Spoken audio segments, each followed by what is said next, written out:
Okay sir. నేర పరిశోధన విభాగాలన్నీ కూడా ఈరోజు ఇంగ్లీష్ ఆంగ్లంలో వాళ్ళ యొక్క ఇన్వెస్టిగేషన్ అంతా ప్రాసెస్ అంతా జరుగుతుంది. దీని మూలంగా ముద్దాయిలకి ఇబ్బందులుగానే ఉంది, అలాగే నిర్దోషికి ఇబ్బందిగానే ఉంది. అసలు కోర్టు ప్రాసెస్ కానీ, అలాగే పోలీసు వారు చేసేటటువంటి ఇన్వెస్టిగేషన్ సిస్టమ్ కానీ అసలు సామాన్యులకు అర్థం కానటువంటి పరిస్థితుల్లో ఉంది. అందుకని మాతృభాషలోనే ఈ ఇన్వెస్టిగేషన్ సిస్టమ్ అంతా జరగాలి. ఏ స్టేట్స్లో డిపెండ్స్ అపాన్ లాంగ్వేజ్. ఏ స్టేట్లో ఇప్పటికే చాలా స్టేట్స్లో ఇప్పుడు మహారాష్ట్ర ఉంది, అలాగే గుజరాత్ ఉంది. కొన్ని రాష్ట్రాల్లో అక్కడ ఎఫ్ఐఆర్లు అన్నీ కూడా మాతృభాషలోనే ఉంటాయి. దురదృష్టం ఏంటంటే ఆ తెలుగు రాష్ట్రాల్లోని ఆ విధమైనటువంటి సిస్టమ్ అమలు జరుగుతుంది. తమిళనాడులో కూడా మ్యాక్సిమం తమిళ లాంగ్వేజ్లోనే ఉంటుంది. దీని మూలంగా ఏంటంటే అసలు ఆరోపణ ఎదుర్కొంటున్నటువంటి వ్యక్తికి అసలు నా మీద కేసు ఏంటి, నేను ఏ తప్పు చేశాను అనే దాని మీద స్పష్టత ఉంటుంది.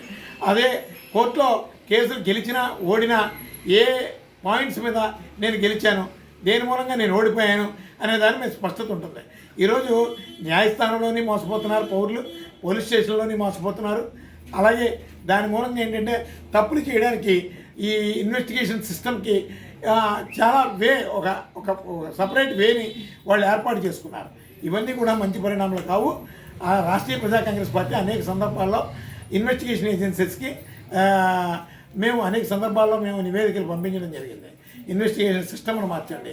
అలాగే 75 ఏళ్ళగా ఒకే ప్రక్రియ నడుస్తుంది. దీని మూలంగా సామాన్యులు చాలా ఇబ్బందులు పడుతున్నారు. చట్టపరమైన హక్కులు పొందలేకపోతున్నారు. రాజ్యాంగానికి పేరుకే రాజ్యాంగం ఉంది.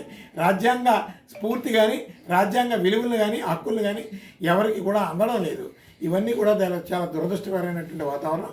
దీని నుంచి సామాన్యులకి భద్రత కలగాలి, చట్టం ఉందనేటువంటి నమ్మకం ఉండాలి, న్యాయస్థానాలు మనల్ని కాపాడుతాయనే ఒక ప్రగాఢమైనటువంటి విశ్వాసం ఉండాలని రాష్ట్రీయ ప్రజా కాంగ్రెస్ పార్టీ ఒక నివేదికని ప్రభుత్వానికి సమర్పించడంలో ఒక సిస్టమ్ని ఒక నివేదికను తయారు చేస్తాం. ఆ దిశగా మేము న్యాయస్థానానికి సబ్మిట్ చేస్తాం. అదేవిధంగా ఒకవేళ సాధ్యం కాకపోతే ప్రజల్లో చైతన్యం తీసుకొస్తాం. ఆ సందర్భాన్ని బట్టి ఎపెక్స్ కోర్టులకు ఏదైనా వెళితే న్యాయం జరుగుతుందేమో అని పరిశీలన చేస్తాం.